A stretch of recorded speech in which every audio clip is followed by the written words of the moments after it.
Hi everyone, I'm Jane, and today we're going to paint Supermoon Rising. Please make sure that you subscribe and then hit that bell notification so that you can paint with me every single week. And then check out the video description below for a full list of materials. Now let's get started. Today I'm starting with a brand new canvas, fresh out of the package, no additional gesso or anything. I did, however, wet the back of it. I didn't make you watch me do that because we did that in last week's video, Golden Hour. And if you missed that, you can click the information iCard up here to see that. The reason I wet it again is because that moisture will seep through the front of the canvas just a little bit, enough to give me about 10-15 minutes extra blending time. Now today's painting is based on this photograph that was taken by my friend Eileen, and it is a photograph of the supermoon rising over Mount Baker in Washington. I've got just a regular pencil here. I'm going to use a lid from a paint jar to stencil my moon on. You can use anything you like. You could even freehand it if you want. Just for reference, this lid is about 4.5 inches wide, and I'm on a 12 by 16 inch canvas. So just decide where you want your moon. Place it there, and then just lightly sketch around it.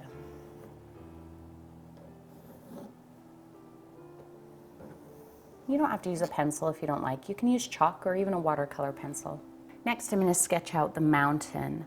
Now, I don't want to make my mountain too dark or too tight, too specific of a shape, because I can change it as I start filling it in. So I'm just going to hold my pencil very loosely, like I usually do when painting loosely, just kind of holding it like that. And I'm just generally going to sketch in about where I want my mountain to be.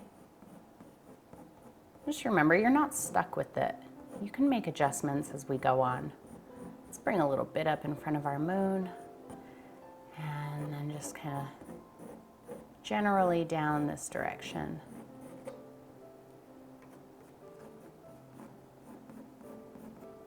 And that's really it for the sketching. Now we can start filling it in.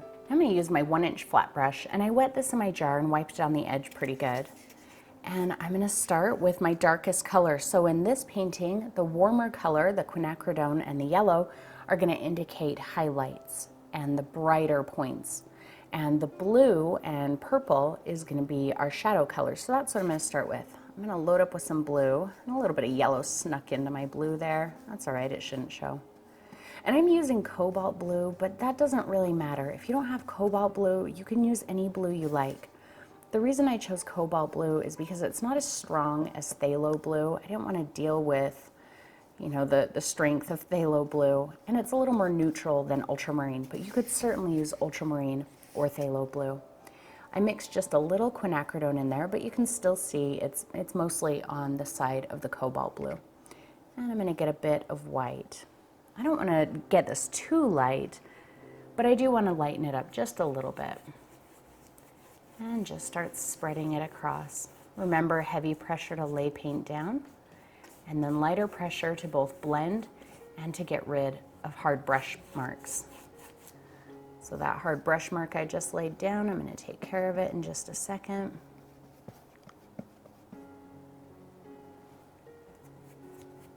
And notice my color is a little different every time I go back for more. And that's okay, because that's going to get us started with the kind of the shadows and the highlights in our mountain. There's going to be parts in the mountain that are taking a little bit more light and some that are taking a little more shadow. So I put a little more quinacridone in there. Now we're starting to verge more on the side of purple. A little bit of white. I'm going to start right above where I left off with that last color. And then with light pressure, work my way down into it. Don't be afraid, get down in there. See, I took it all the way to the bottom and all the way back up. And that's how you get a nice, smooth blend. You don't get a blend by pushing hard like that over top and going over it and over it and over it. See, that's not blending anything. Light pressure, down into it, right back out of it. Now let's pull more quinacridone in there, and a little more white. I can start kind of cutting around the edge of my mountain. I'm going to use these short kind of clipped brush strokes on the shape of the mountain so that I don't end up with a mountain that's just got hard, regular angles in it. I want a little bit of variation and shape in there. Light pressure to blend. I'm going to do that all the way up and just keep adding more quinacridone as I get higher up the mountain.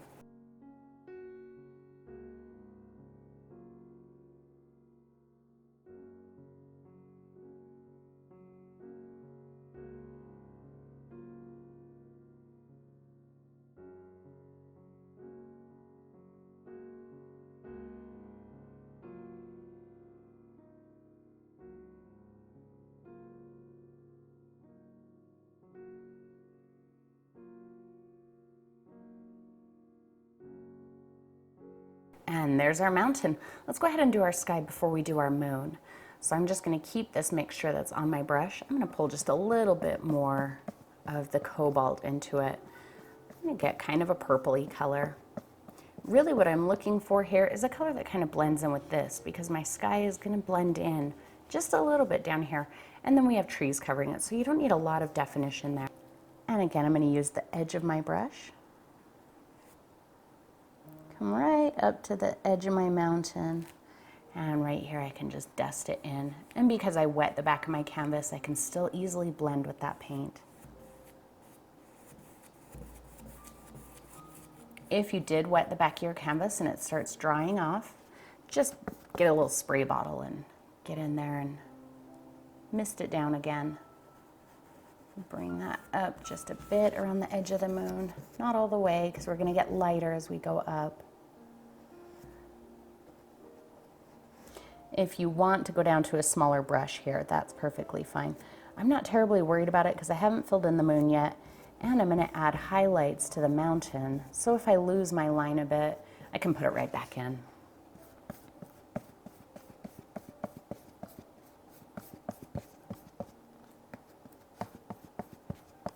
A very similar color to that.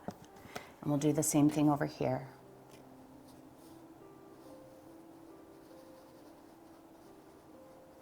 And if you got a shape on your mountain here that you didn't like I don't want like that hard point, you can just cut it right off. There we go.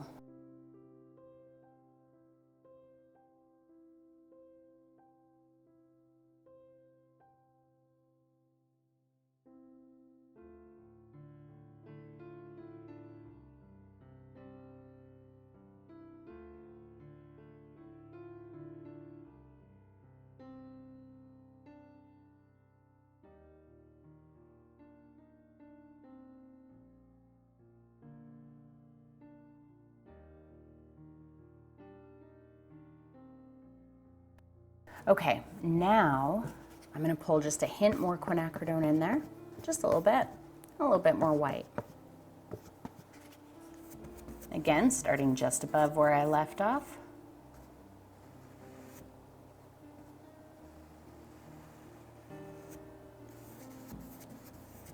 And light pressure to dust them together.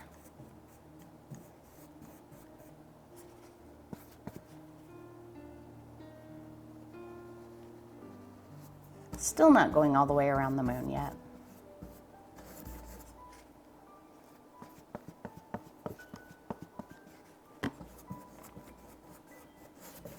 Now, after golden hour, I got asked why I wet the back of the canvas instead of using matte medium. And the matte medium, it will keep your paint open or wet a little bit longer than not using it, but this is going to keep it open even longer, and it helps avoid underbinding the paint. So that's why I put the water on the back of the canvas instead of on the front. On the front, it's not going to keep it open for very long.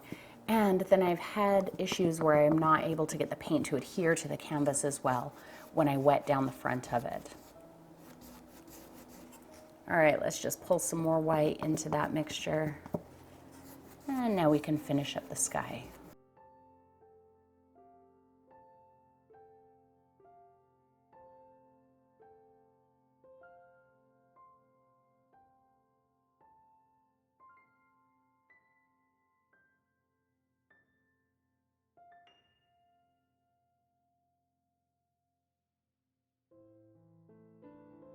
Okay, let's go ahead and do our first layer of the moon. I'm going to use my 5/8 inch angle brush, but you can use whatever brush you're comfortable with.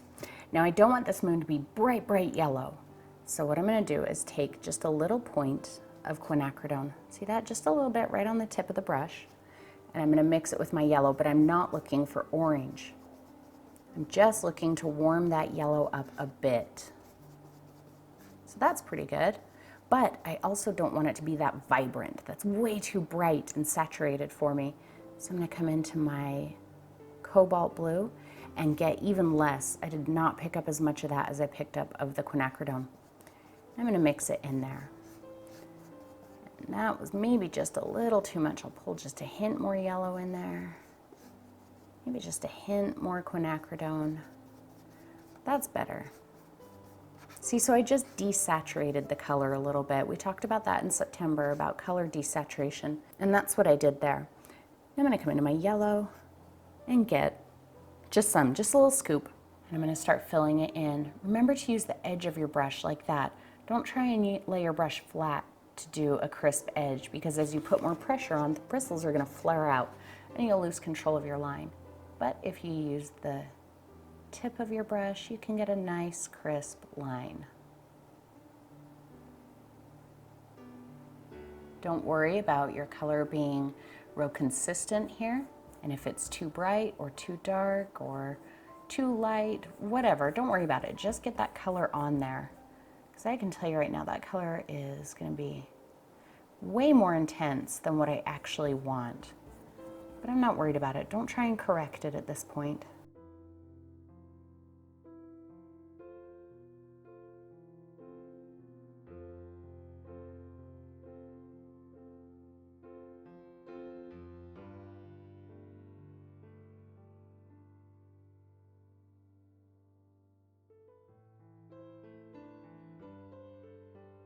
That's a good start for our moon. Okay, I took a spray bottle and I wet down the back of my canvas again. And if it ends up drying while I'm doing this part, that's okay. I'm gonna go to my 1/2" angle brush and I wet it in the jar. Let's start adding some shadows and highlights. So like I said, the cooler colors are gonna be our shadows. So if you look where I've got some of the cooler colors already, it already seems like there's a kind of a recess or a deep spot in the mountain. Now I don't want this line like that, but the way it looks with the dark there, or the cool color, and then this lighter, warmer color here, it almost looks like some kind of a depression in the mountain, and then this looks like flat ground that's kind of pointing towards us. So those are the kind of illusions we're going to create. So let's mix up a color roughly close to this color in here, kind of purpley. Grab some cobalt and some quinacridone. Mix them into a nice purpley color. And I think that's about right. The white on my palette was still wet, so I picked up a little bit of that. And let's start right up here. This part is facing away from the moon, so I think it would have a nice shadow on it. So we'll kind of pull that down. Now remember that mountains are three-dimensional, so don't put your shadow all up along the edge here and put your highlight all along the edge here. There's parts in the middle that are going to have shadows and highlights too. So let's go ahead and say that. I'm just kind of loosely pulling some of this shadow color down in here, creating a bit of a ridge in our mountain. I know it doesn't look like a ridge right now. It will, I promise. Just almost dry brushing it.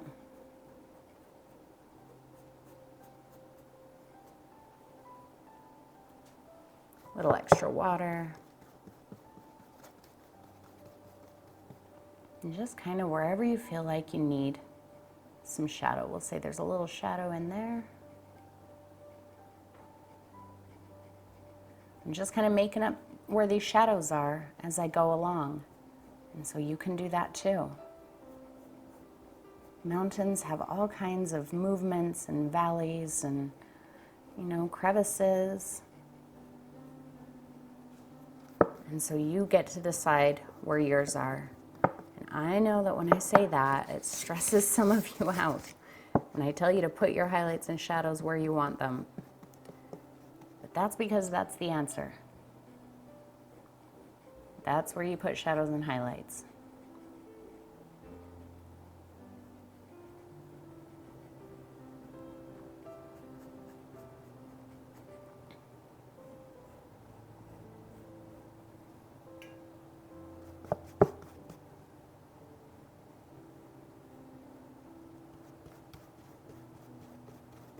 I'm gonna go just a hint darker down here. There we go. And by darker, I mean I didn't add as much white to my mixture. Where that line is, I don't want it. I'm just gonna pull one in the other direction. And then it's not so obvious anymore.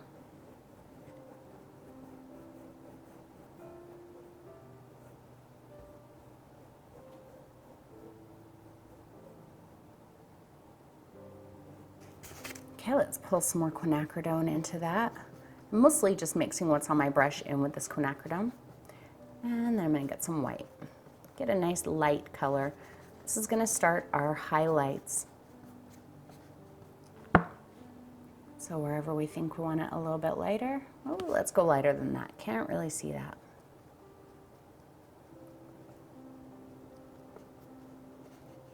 There we go.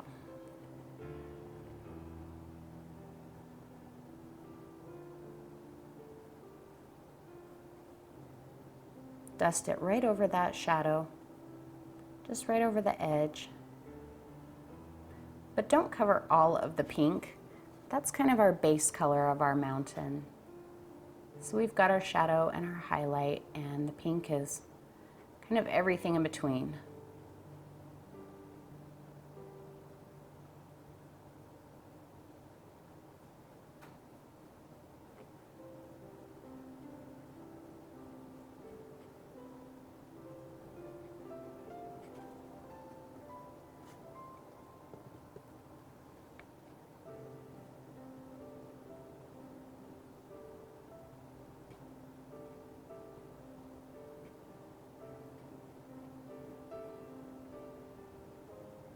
Just lightly dusting this color on.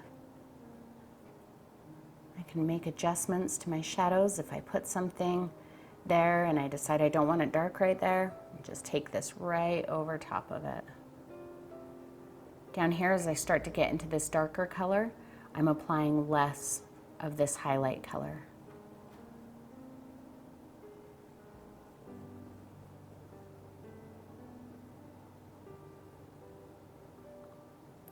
Start getting a good amount right here. That face is really going to be taking quite a bit of the highlight, and I can cut off that little bit where my moon got in front of my mountain. Pull a little more white.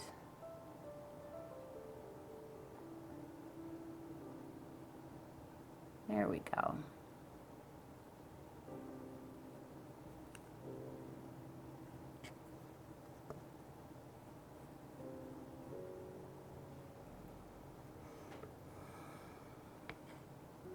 So everything that's directly facing the moon, I'm going to put quite a good highlight on it.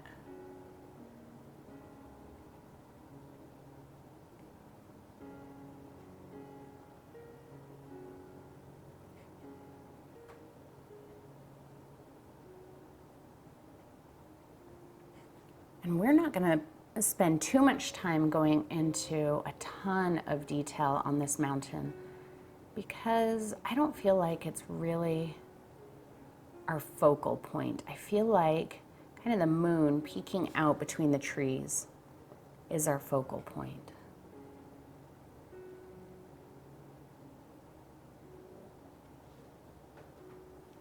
So I'm just going to pop a few highlights.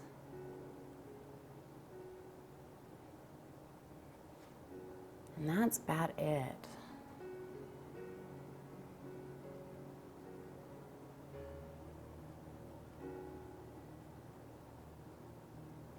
This is really very similar to, adding texture and highlights on a tree. I know that this feels, if you've never highlighted a mountain before, painted a mountain before,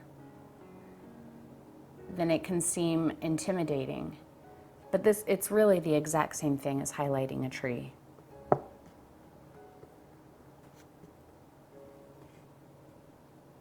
A little bit too much there, so I just mixed up a slightly darker color and dusted it out. I feel like I want a little bit of a shadow right in there. So we'll just add a little more blue onto our brush. There we go. take a little shadow up that way.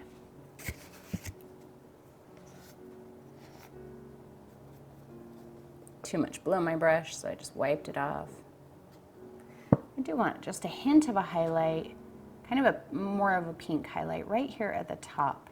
And the reason for that is there's different types of light. So we have direct light. That's where the light of the moon is hitting directly onto the parts facing it. That's the direct light.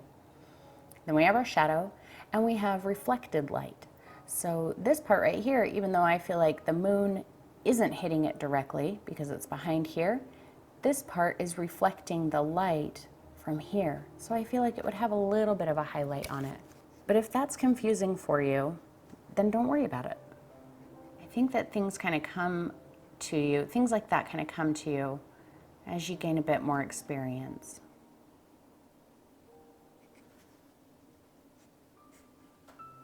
And that's why I tell you, it's okay, put the highlights wherever you want, because it's not all just about where the light is coming from. It's also about, you know, what's reflecting the light and sending it back. What kind of elements are around your subject, because they're going to be reflecting light back onto it.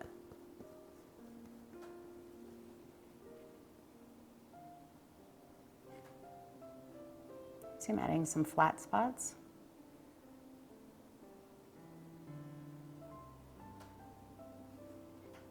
Because the mountain doesn't just move straight down, there's some flat spots and there's some steeper spots. And I know my mountain doesn't look anything like the mountain in Eileen's photo, and that's okay because this is art. This is not photography class.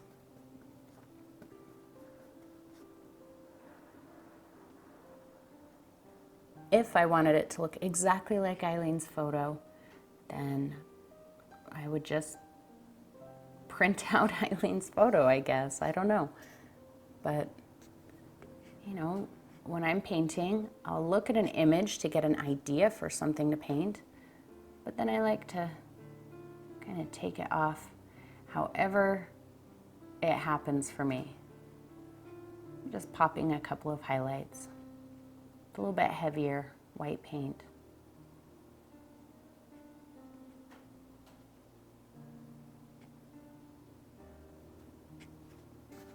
Kicking them back when they got to be a little bit too much.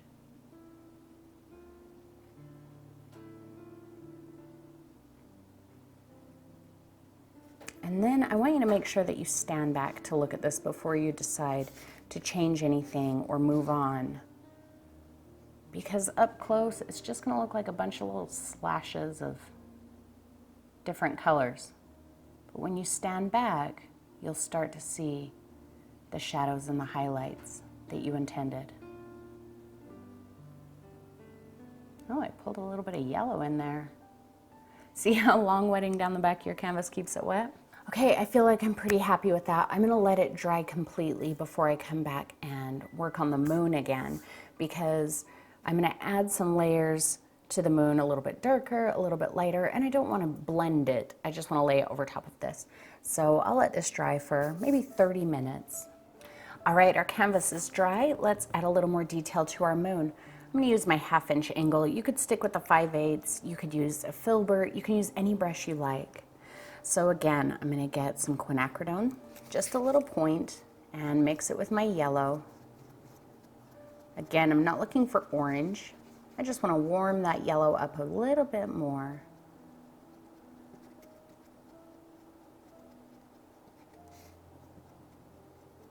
There we go.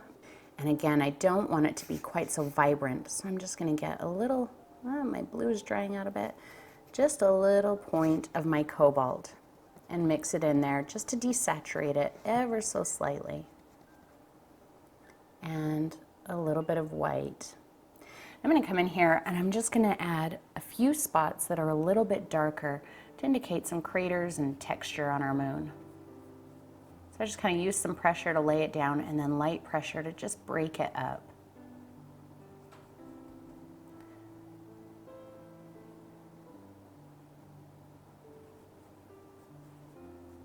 If I had any lines in my previous color, I can go over them so that I don't have any weird like streaks in my moon. A little pressure there to lay it down, break up that red. Just kind of applying it randomly. All right, now I'm going to get some more white. And same thing, a little extra pressure to lay some down, super light pressure, just to dust it into that color that I just put down before it.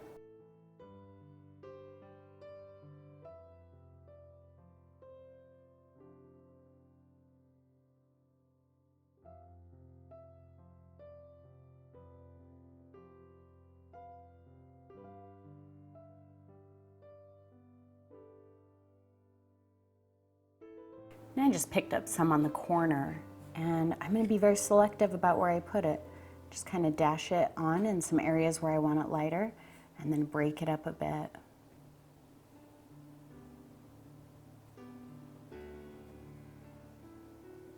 I know that I want my moon to be a little lighter down in this area.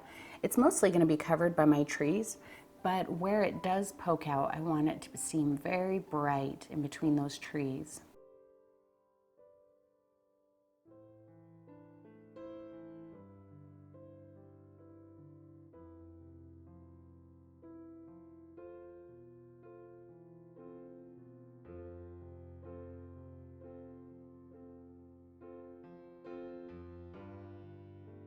And you can do this as much as you want. If your moon gets away from you and becomes all one color, just let it dry and do it again.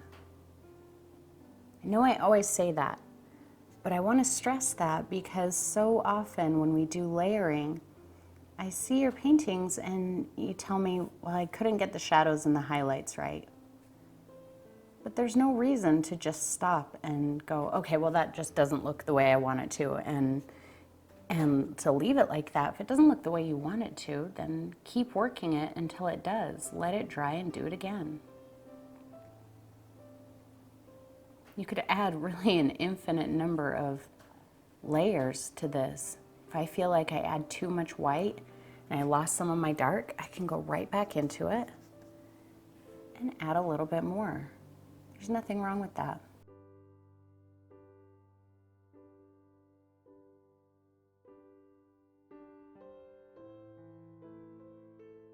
But see how light my pressure is.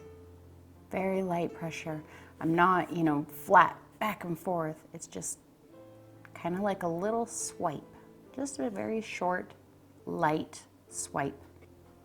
I feel like I need just a hint more of that dark color right in here, and then I think I'm pretty happy with my moon.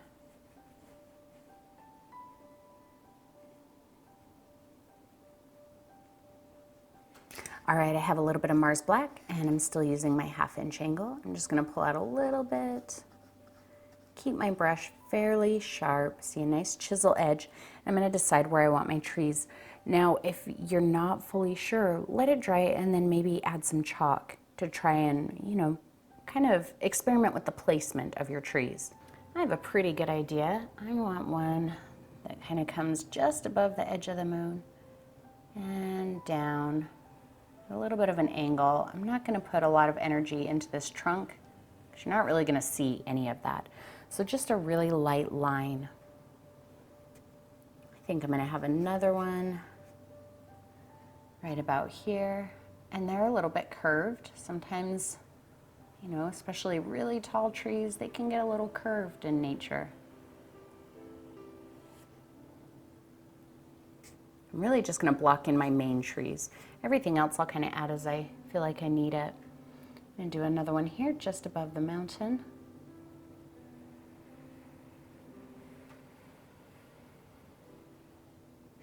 And then I'll have some branches over here coming in from a tree that's much closer to us, but I'll worry about that later. All right, I'm gonna go to my number 6 round brush, and I'm gonna start adding branches. Now you can do this a few ways. You can draw the branches on if you want, but I found that when I drew the branches on, I had a really hard time. I ended up making the foliage look very stiff, and very rigid, and I felt like I had to keep it on that line so that the line didn't show. So I'm gonna do it without adding a line. So I'm gonna get a little bit of black, and I want my trees to seem kind of natural, and so I'm gonna work really hard at not making them be, you know, small here and then slowly getting larger so I have these big triangles. Sometimes when you see evergreens in nature, they're not always like that. They'll have a long branch and they'll have a kind of a skinny spot. So I think I'm gonna start on this tree here. And what I'm gonna do, it's really kind of a bounce. So let me demonstrate for you. I'm gonna kind of use the tip of my brush like that to create the foliage, but I'm not gonna add dots like that. That's gonna give us a very rigid look. Instead, what I'm gonna do is kind of bounce my brush. So it's gonna go down. It's not all the way bent. It's only bent about a quarter of the way. It's gonna go down. I'm gonna bring it up, but it's still touching the canvas. Bring it over, bounce again. See how I'm going in a line? My brush never comes off. And of course, it looks very rigid when I do it slowly like that. So I'm not gonna do it slowly like that. But see how I get this nice broken line down here? So let me show you what I mean. So up here, we'll just kind of start with a little bit of a tap. Just little bits right up at the top. And that can be kind of an overlapping tap. I'm gonna turn my brush every once in a while just to change the shape. As my branches start to get bigger, see how I bounced the brush? I can't do it slowly or it's gonna look super stiff. So just kind of like that and let it hang down at the bottom. You can come back in and add in little points wherever you feel like it's looking bare. Now remember, just like the mountain, the tree doesn't just have branches that poke out the side. It's got some that come toward us. And so one way we can indicate that is to kind of bounce a branch down like that. And so maybe that one looks like it's coming towards us a little bit. And wherever we get those little weird hard lines in there, just kind of break it up.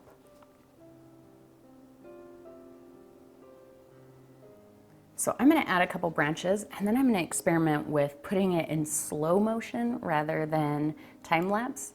And so hopefully you can see what it is that I'm doing a little bit better.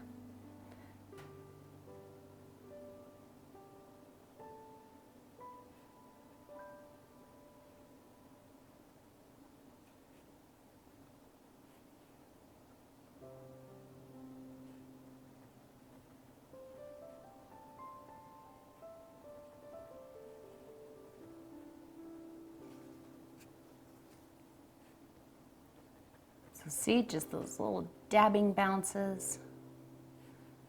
Leave some little bald spots in there. Make all your branches kind of move in different directions.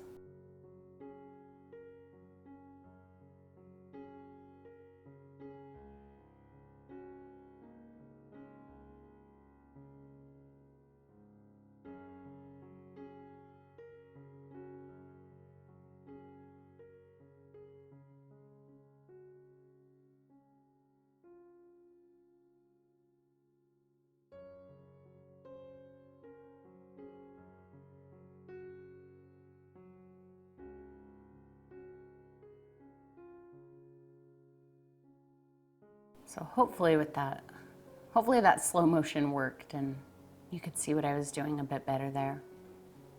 Make sure you stand back and look at it just like everything else. And as we get down to the bottom, I am bringing it out a little farther and I can put a little heavier pressure on my brush to get those limbs to be a bit wider.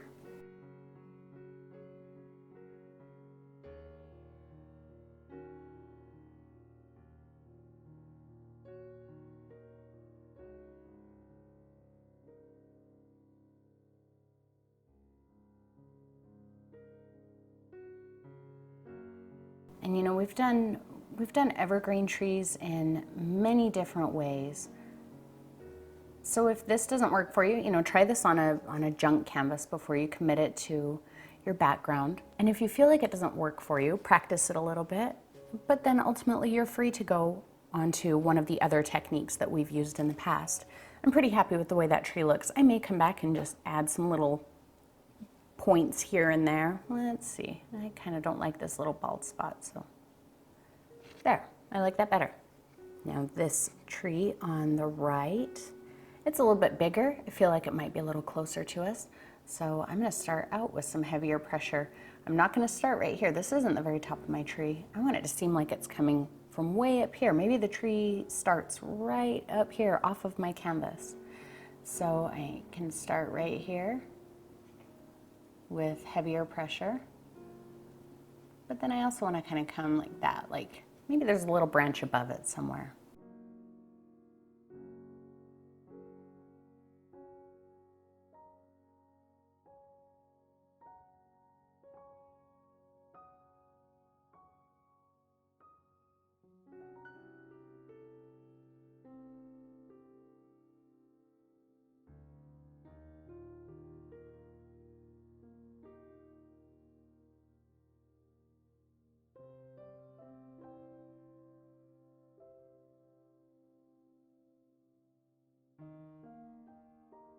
I know that some people really like to make evergreen trees with a fan brush. So if that's how you're comfortable doing it, then feel free. You don't have to do it just like this. You could use a fan brush if you like.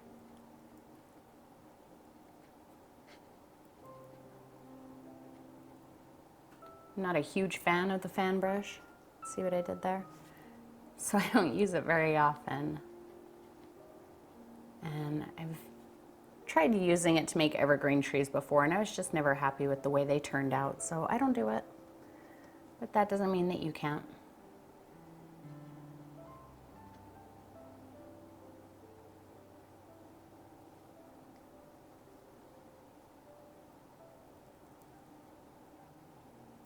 Let it go off the edge as well. Don't keep it squished into your canvas.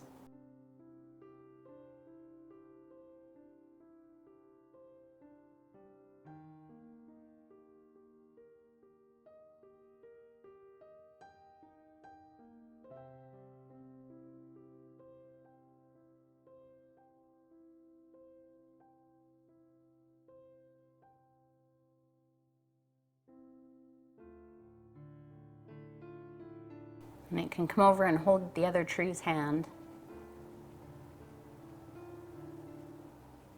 Don't keep them separate. Trees cross limbs all the time in nature. They're certainly free to do so in your painting.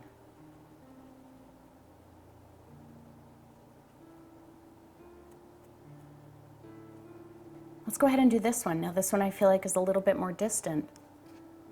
I'm going to use the same brush though. But my dabs are not going to be as strong as those ones. So I might put my hand on my canvas a little. Let's start them down here a little bit. So it's really the same thing, but I'm just using the very, very tip of the brush. At least for now. It'll probably widen out a bit as we get down lower.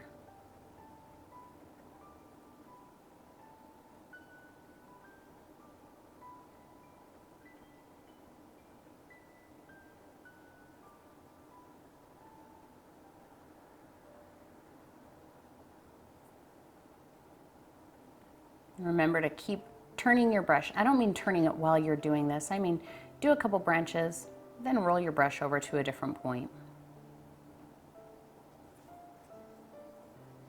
Because as you tap, your brush bristles are going to start separating, and they may separate into a pattern that doesn't change after a few dabs. And then you get a tree that has like a bunch of little V's that all look the same all over it, or however it is that your brush separates.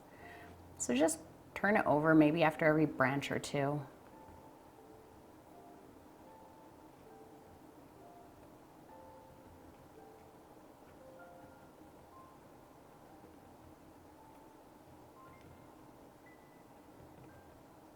I think I'm going to leave a little bald spot on that one side.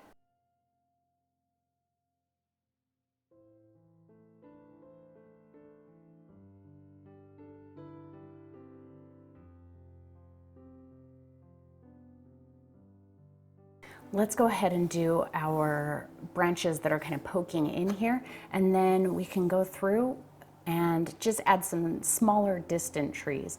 I'm gonna stick with my number 6. And here I actually think I am gonna draw some branches because I'm gonna do these a little bit different. They're right close to us, so I feel like if I'm standing here looking out, these are at quite a distance from me, and these might be just right over my head, just barely in my field of vision, almost close enough that I could reach out and grab them. So they're gonna look a little bit different than these more distant ones. So I'm gonna say there's a little branch poking in right here. Just kind of give the indication of where that branch is. Doesn't have to be real solid. Maybe there's another one here. And another little guy kind of poking up there.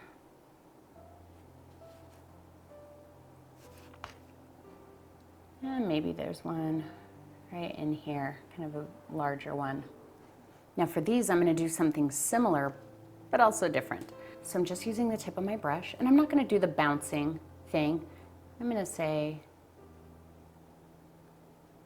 kind of like that, just some little evergreen bits kind of poking off there. Take it into different directions. It grows on both sides.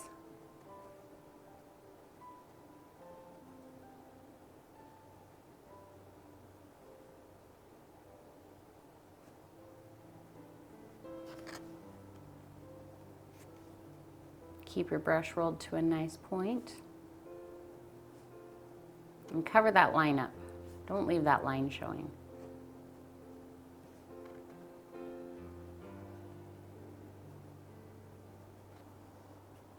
Get into whatever position is comfortable for you to get to all of those little bits.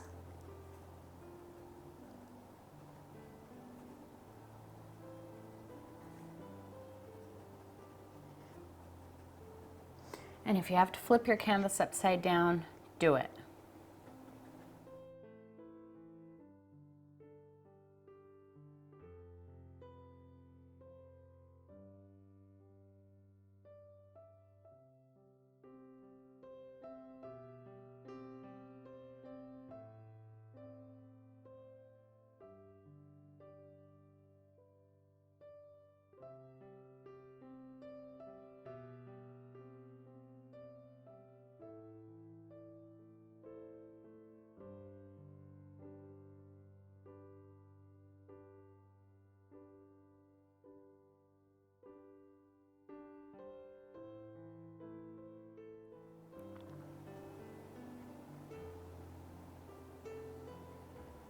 See, just little tiny dabs. Most of them overlap, but every once in a while there can be one kind of out on his own.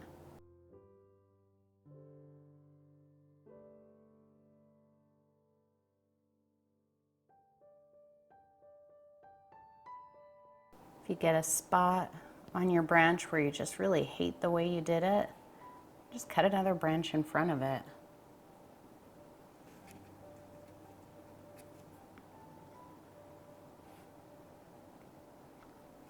I think I might take another one. We'll just pretend like I drew a line here.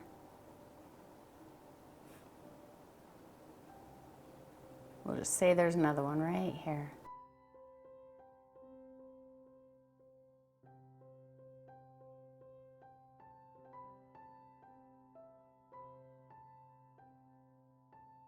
Okay, that's what I'm going to do on these upper branches here. And then we'll work on our little distant trees. And we're about done.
Okay, let's go ahead and add some distant trees. I'm gonna go down to my number 3 round brush, and I'm really gonna do it pretty much the same. And you can definitely draw in the trunks if you like. I may or I may not. I may do it on some and not on others. But really, I'm just gonna kind of start somewhere and add some little ones. Some will be very small and some will be a little bit bigger. Let's start with a really little one. So again, it's just like a little dab. Just kind of, and you don't have to be quite so worried about them looking, any particular way. Since these ones are so distant, there might be some details that we're kind of missing out on. You just want to give the idea of them.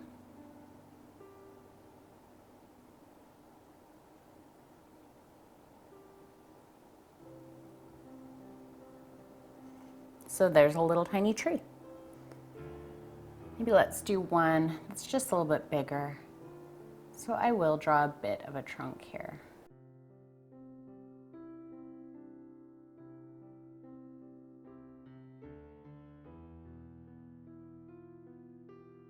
Don't micromanage, don't obsess over details.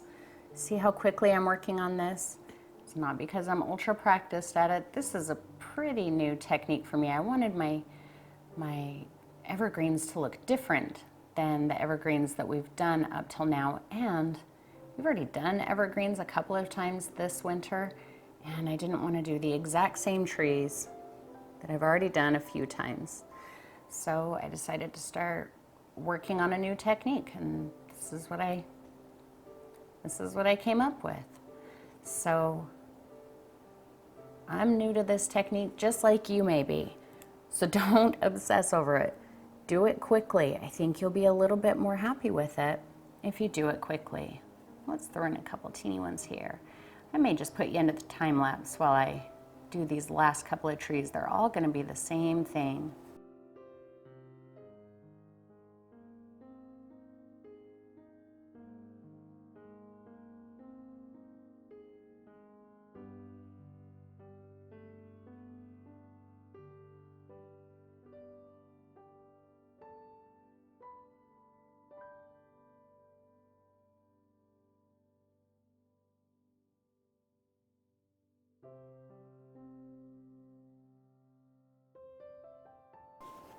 Okay, I'm pretty happy with that. I'm going to use a little bit of yellow and sign it.